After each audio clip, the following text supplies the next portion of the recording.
آج کی یہ تقریب حالیہ کی سرزمین پر الجامعۃ الجلالیہ للبنات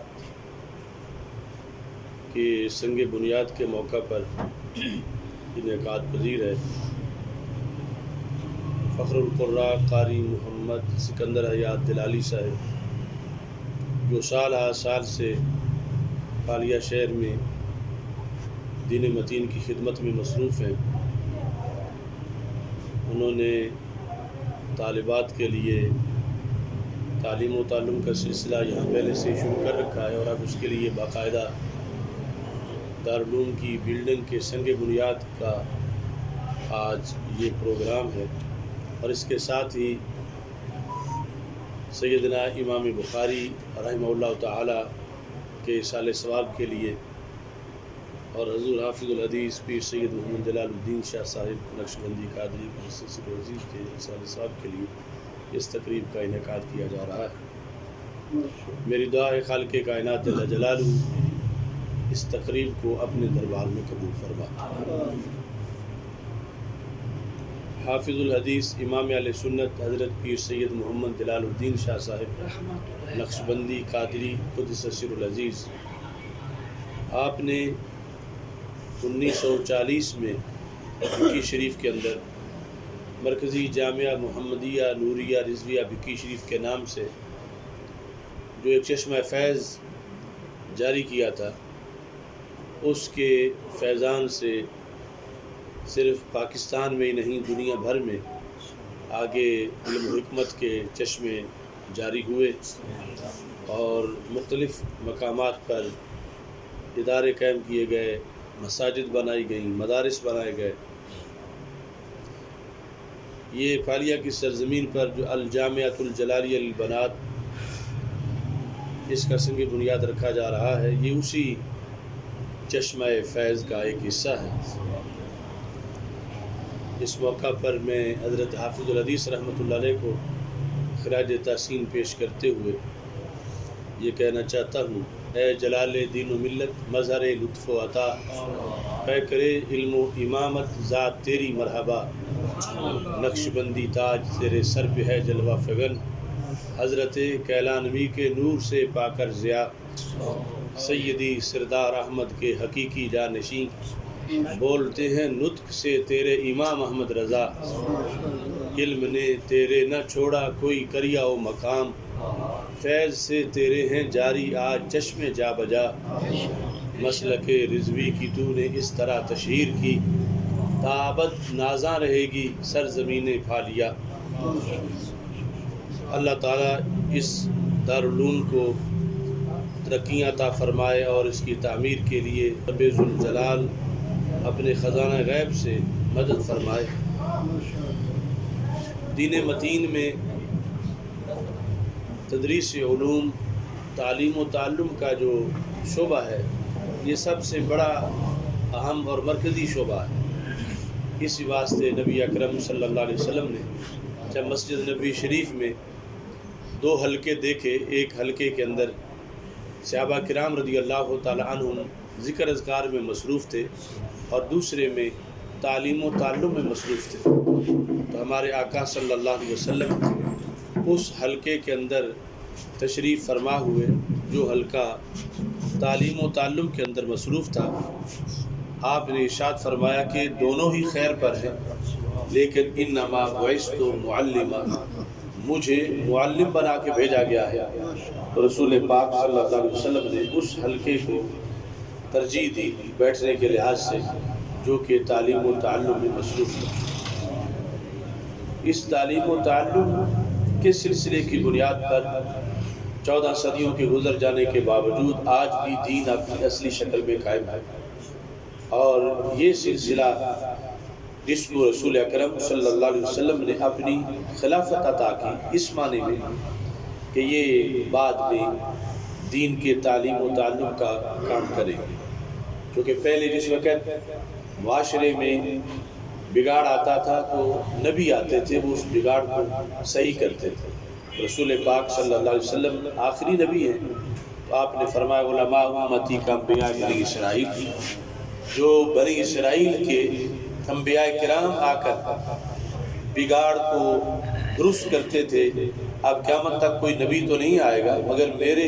امت کے علماء یہ کام کریں گے اور وہ اصلاح کا ہمیشہ فریضہ سر انجام دیتے رہے۔ اس سلسلہ میں ہر زمانے کے جو مجدد ہیں انہوں نے اولین کام کیا، اور اس کے بعد پھر ہم جیسے جو ان کے پیروکار ہیں، کارکنان ہیں، سپاہی ہیں، عام علماء ربانی ہیں، انہوں نے یہ کام اس انداز میں کیا کہ 14 صدیوں کے گزر جانے کے باوجود آج تک دین اپنی اصلی شکل میں موجود ہے، اور انشاءاللہ یہ موجود رہے گا، کیونکہ ہمارے آقا صلی اللہ علیہ وسلم نے ارشاد فرمایا لن یزال امر هذه امت مستقیم، اور میں ہمیشہ اس امت کا امر مستقیم رہے گا۔ یہ ایسا نہیں جس طرح پہلی امتیں بگڑ گئیں اور کوئی حیثیت نہ رہی، بلکہ فرمایا قیامت آنے تک اس امت کا امر مستقیم رہے گا۔ اور پھر یہ خبر دی یحمل هذا العلم من كل خلف عدوله ينفون عنه تحریف الغالین وانتحال المبتلین وتأویل الجاہلین، یہ غیب کی خبر دی، فرمایا قیامت تک ہر نئی جنریشن کے اندر اللہ میرے علم کے وارث پیدا کرے گا جو عادل ہوں گے، عادل کا مطلب ہے عقیدے میں اہل سنت ہوں گے، اور پھر کیا کریں گے وہ ینفون عنہ تحریف الغالین، غالی لوگوں کی تعریف کا محاسبہ کریں گے۔ دین میں جس نے بھی تعریف کی ہوگی میرے اس دور کے وارث اس تعریف کا بدلہ لیں گے۔ وانتحال المبتلین، اور باطل پرستوں نے جو ہیلہ سازی کی، ہر دور میں میرے وارث پیدا ہوں گے جو اس ہیلہ سازی کا پردہ چاک کریں گے۔ وتأویل الجاہلین، ہر دور میں میرے وارث آئیں گے جو جاہل لوگوں کی تعویل کا محاسبہ کریں گے۔ اس بنیاد پر امت کے اندر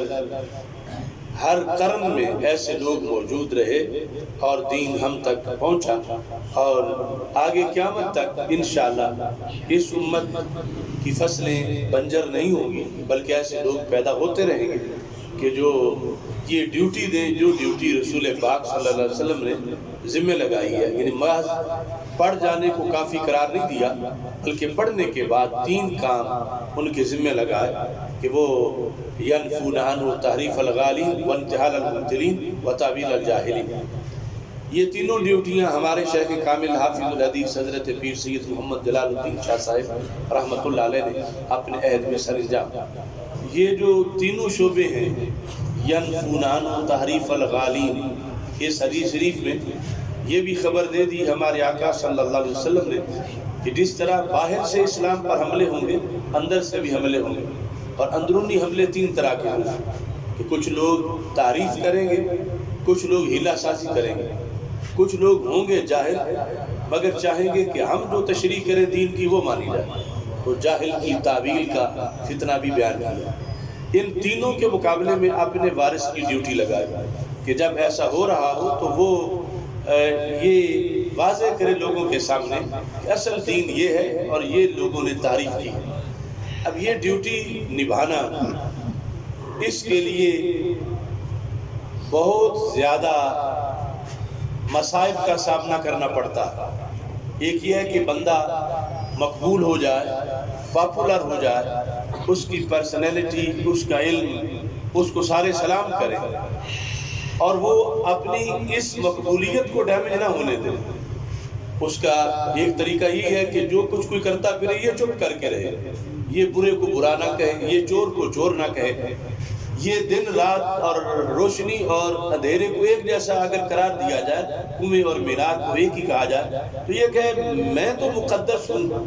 مجھے تو کچھ نہیں کہا جا رہا۔ اگر کوئی دین میں اس طرح کہا جا رہا ہے تو وہ علیحدہ مسئلہ ہے، میری مقبولیت میں تو کوئی فرق نہیں۔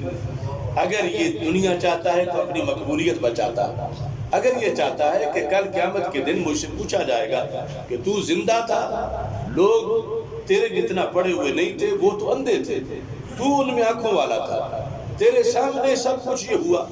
اور تیرے سامنے 2 رستے تھے کہ اگر تو حق بیان نہیں کرتا تو تیری پگڑی اچھالی جاتی، تجھ پہ حملے ہوتے، تجھ پہ الزام لگتے، تجھے گالیاں ملتی، اور اگر تو چپ رہتا تو لوگ تیرے ہاتھ چومتے، تیرا کہ یہ غیر متنازع شخصیت ہے، یہ بہت عالمی لیڈر ہے۔ تو نے ان دو میں سے اپنی ذات کو ترجیح دے کر، دین کو اجڑتے دیکھ کر تو نے چپ کیا، اللہ اس کو قیامت کے دن گنگا شیطان قرار دے گا۔ اور اگر وہ دنیا میں رہ کر حق کو حق کہتا ہے، باطل کو باطل کہتا ہے، تو سرکار دو عالم صلی اللہ علیہ وسلم نے اس کے لیے اپنے ورثے کا اعلان کیا ہے اور اس کو عالم ربانی قرار دیا ہے۔ یہ ہم مجددین کے علماء ربانی کے پیروکار ہیں، ان کے ادنا سپاہی ہیں۔ یہ ہم سب کے لیے ایک سبق ہے کہ دنیا عارضی ہے، اس عارضی دنیا میں اگر ہم حق کے ساتھ رہیں تو پھر اگلی زندگی ہماری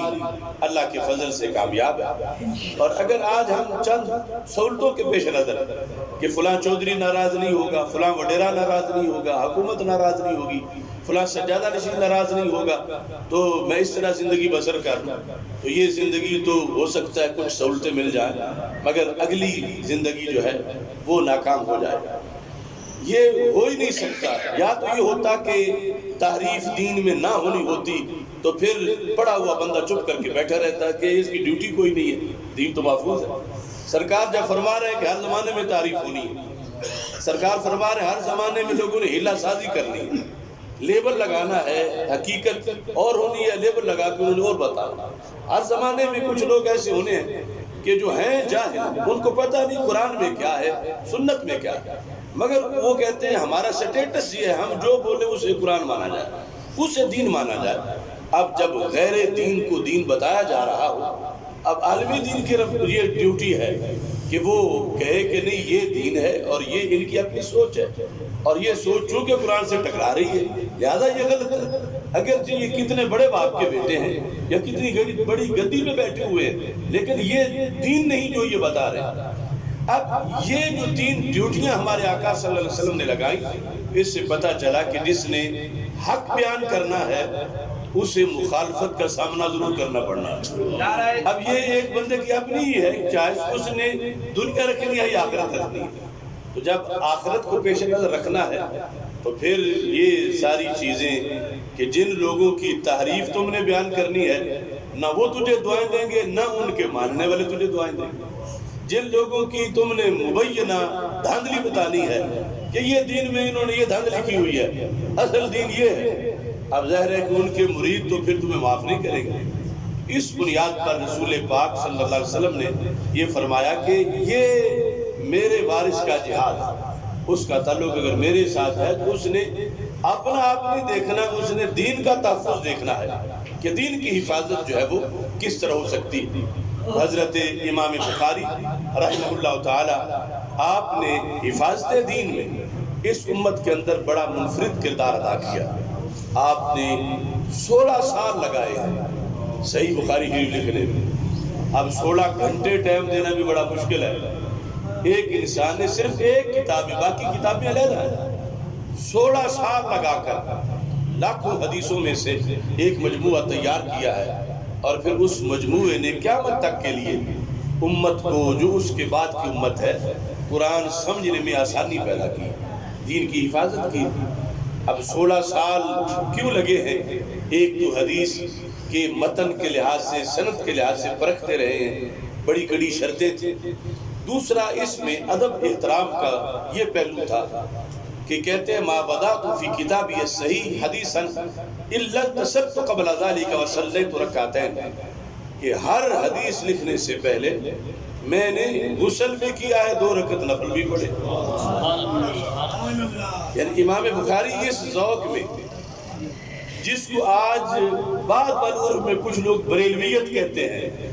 یعنی امام بخاری اپنے عہد کے اس ذوق کے کتنے بڑے علم بردار تھے۔ حالانکہ ان کے سامنے پہلا زمانہ موجود ہے اور انہیں یہ پتا ہے کہ ان سے کئی بڑے عاشق ہیں، حضرت صدیق اکبر رضی اللہ تعالیٰ عنہ، حضرت فاروق اعظم رضی اللہ تعالیٰ عنہ، مگر وہ سمجھتے تھے کہ ان کے عشق کو تو دیدار سے بھی تازگی مل رہی تھی۔ اب ہمیں جب وہ زمانہ نہیں مل سکا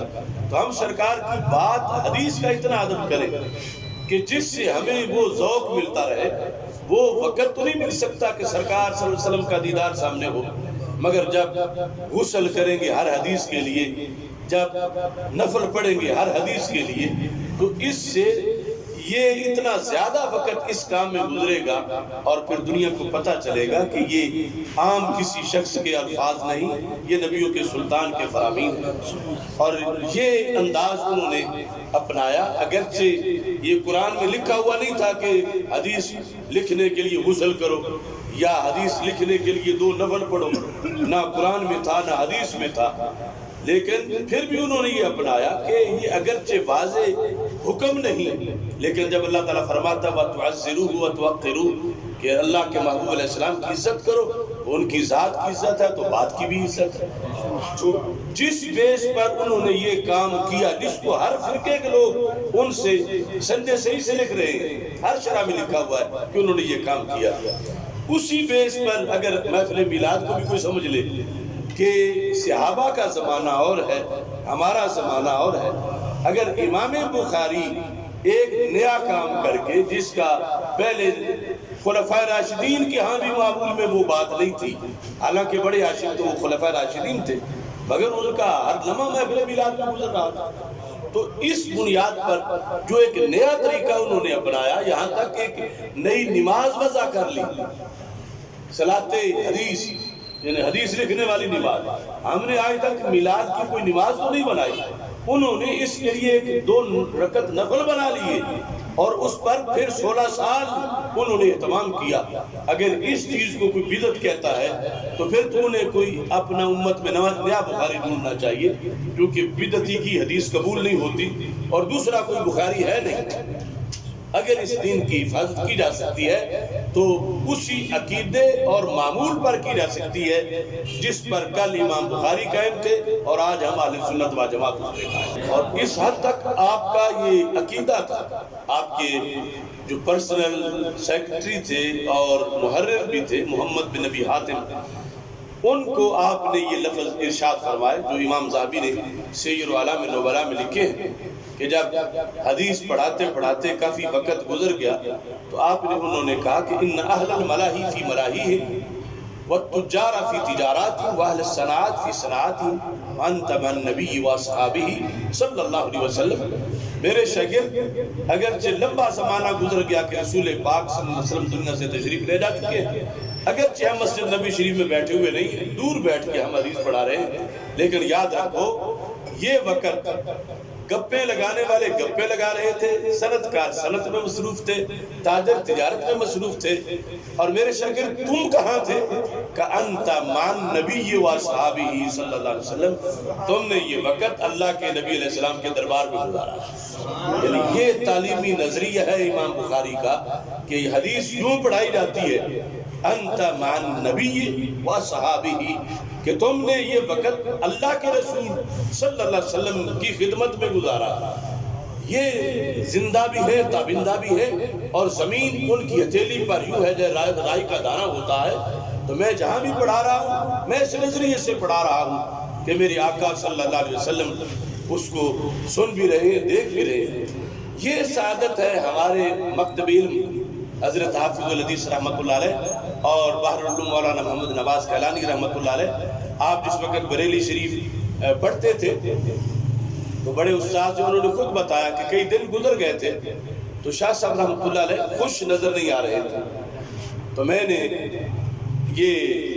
کہا کہ سبق بھی ٹھیک ہو رہے ہیں اور ہم جو اہل سنت کا مرکز ہے بریلی شریف،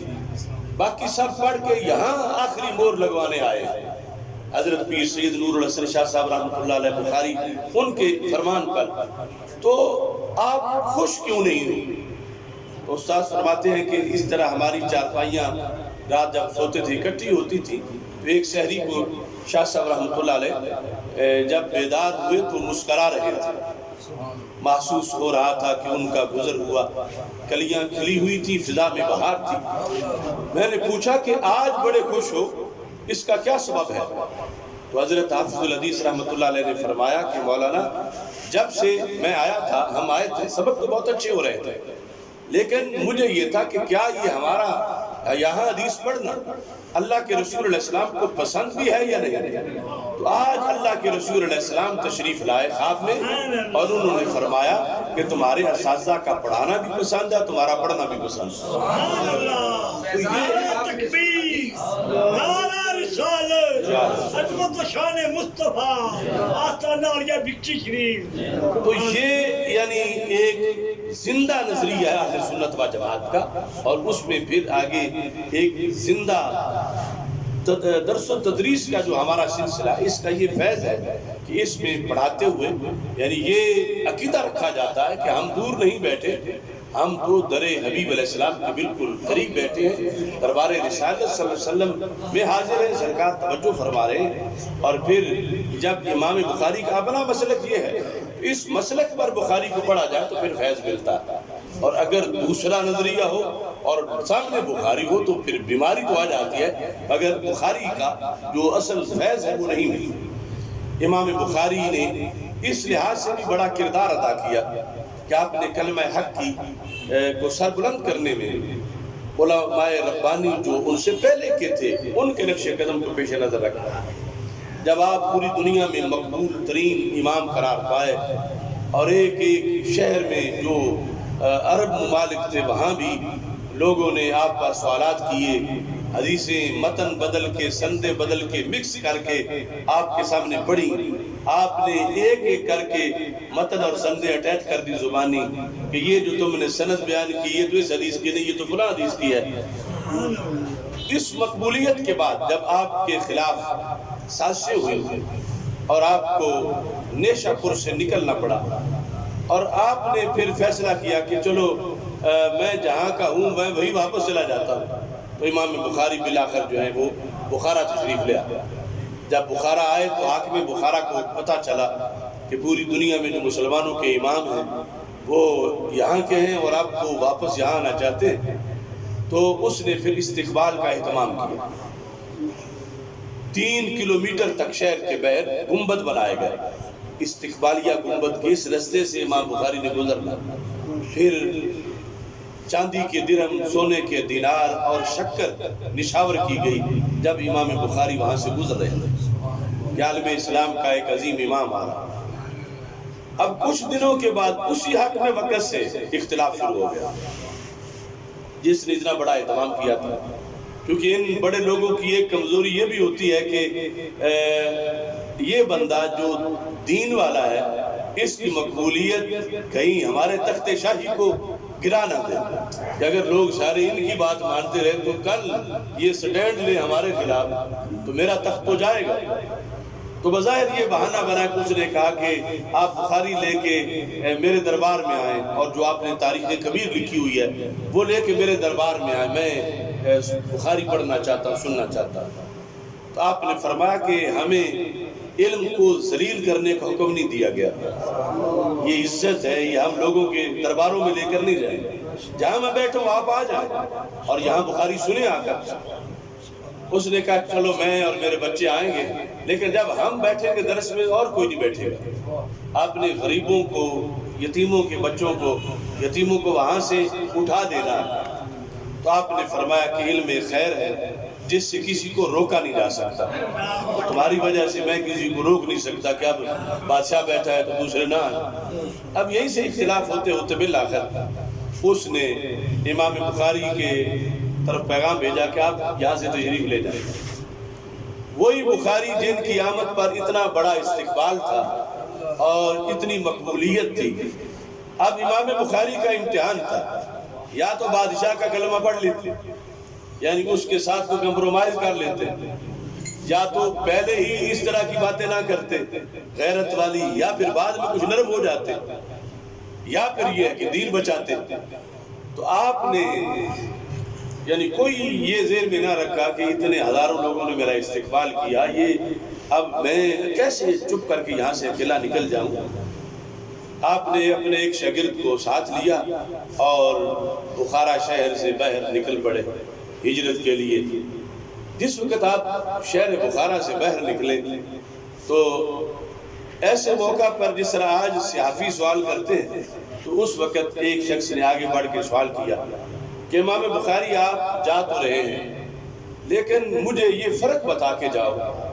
اس دن میں جب آپ آئے تھے اور استقبال تھا، اور آج جب آپ جا رہے ہیں، ان 2 دنوں میں تمہارے نزدیک کیا فرق ہے؟ کہاں یہ کہ تمہارے لیے گنبد بنائے گئے، سونا چاندی نچھاور کیا گیا، اتنی بڑی دعوتیں ہوئی، اتنا بڑا استقبال ہوا، ہزاروں لوگ رستوں پہ دائیں بائیں کھڑے ہوئے، اور کہاں یہ کہ آج اکیلے نکل رہے ہیں، اور آپ اس شہر سے بالکل جس راجنبی سا بندہ ہوتا ہے جس کا کوئی ماننے والا نہیں ہوتا، کہاں وہ مقبولیت اور کہاں یہ تنہائی؟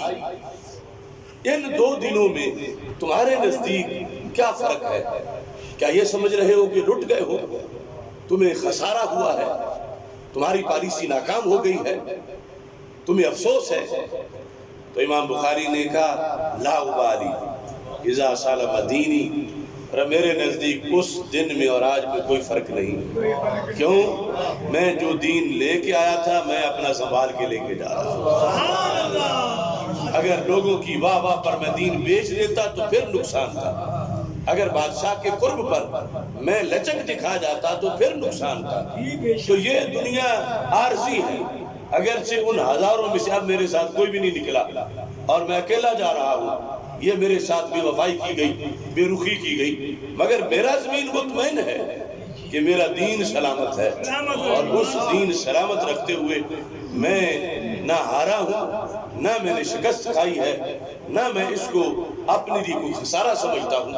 تو اس بنیاد پر آپ نے یہ سبق بعد والوں کو دیا کہ حق پر قائم رہتے ہوئے یوں تنہائیاں بھی آ سکتی ہیں، لیکن حق کے ساتھ فرق نہیں آنا چاہیے، حق پر بندے کو ڈٹ کے رہنا چاہیے اور اس کے لیے اسے اپنا سب کچھ قربان کرنا چاہیے۔ یہ یعنی ایک سلسلہ شروع سے ایسا ہے، جب سرکار دو عالم صلی اللہ علیہ وسلم نے خبر میں بھی حدیث میں بھی فرما دیا کہ ملاوٹ ہوگی تو دین والے کی ڈیوٹی ہے کہ اصلاح کرے۔ اب دیکھیں نا کہ ایک بندہ چوری کر رہا ہو اندھیرے میں،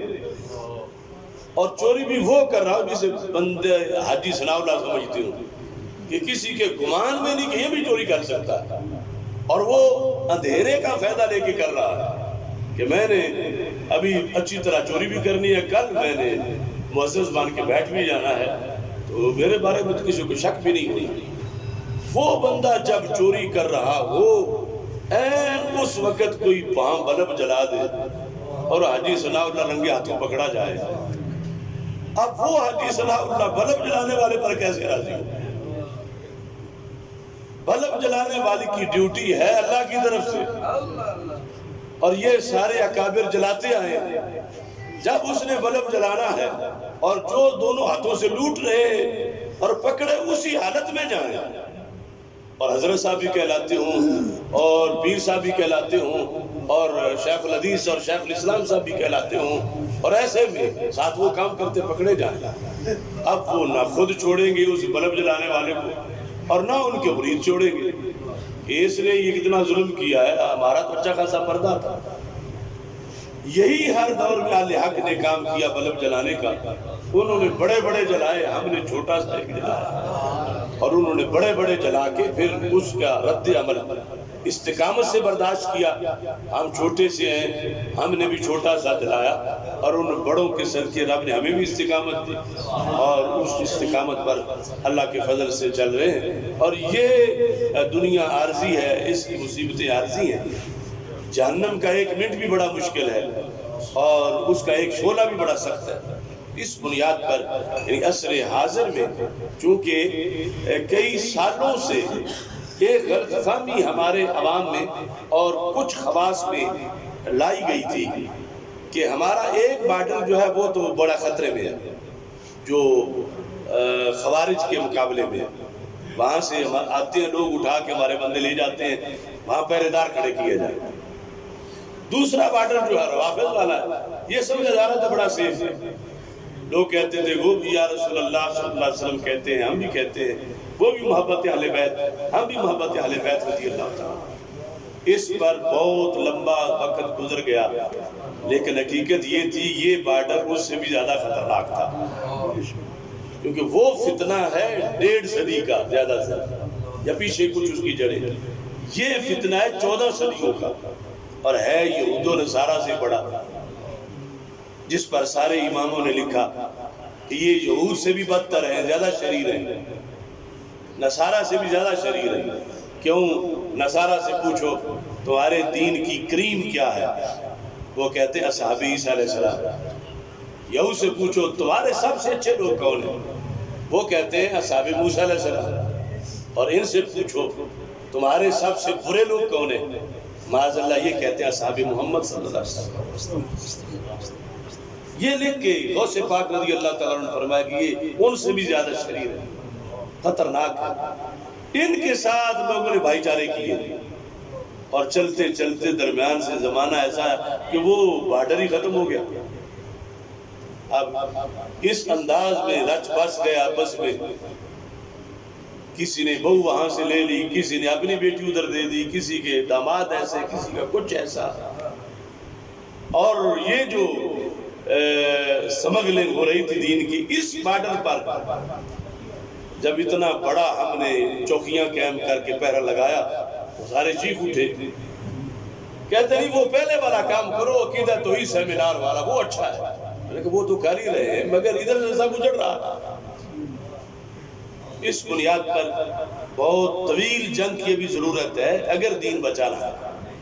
اگر یہ ہے کہ اہل سنت صرف برائے نام رہ جائیں، اندر سے رافضی ہو، اوپر لیبر اہل سنت کا ہو، شو کر لیا جائے کہ یہ بھی ایک برادری ہے، تو پھر تو وہ جیسے کرتے رہیں۔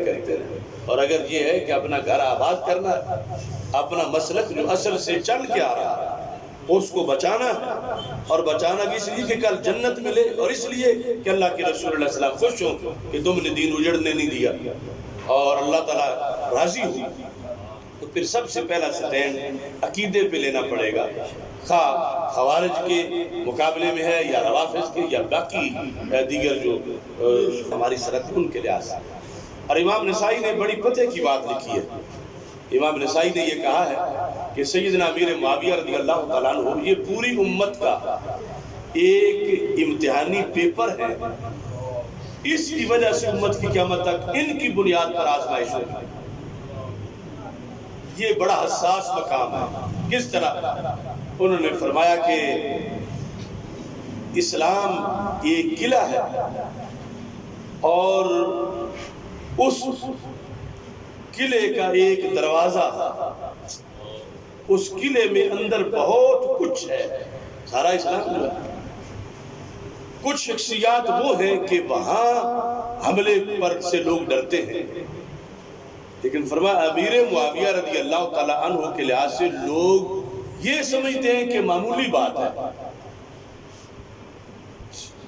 دوسروں کو اتنا معمولی نہیں سمجھتے۔ مثلا حضرت صدیق اکبر رضی اللہ تعالیٰ عنہ کے بارے میں کچھ حیا کریں گے، ان کو سمجھیں گے نارمل بات ہے، تو انہوں نے کہا جو ان پہ حملہ کرے گا وہ حملہ حضرت صدیق اکبر پہ ہوگا، اور جو حضرت صدیق اکبر رضی اللہ تعالیٰ عنہ پہ ہوگا وہ رسالت پہ ہوگا، وہ پورے اسلام پہ ہوگا۔ تو قیامت تک کے لیے یہ امت کی آزمائش ہے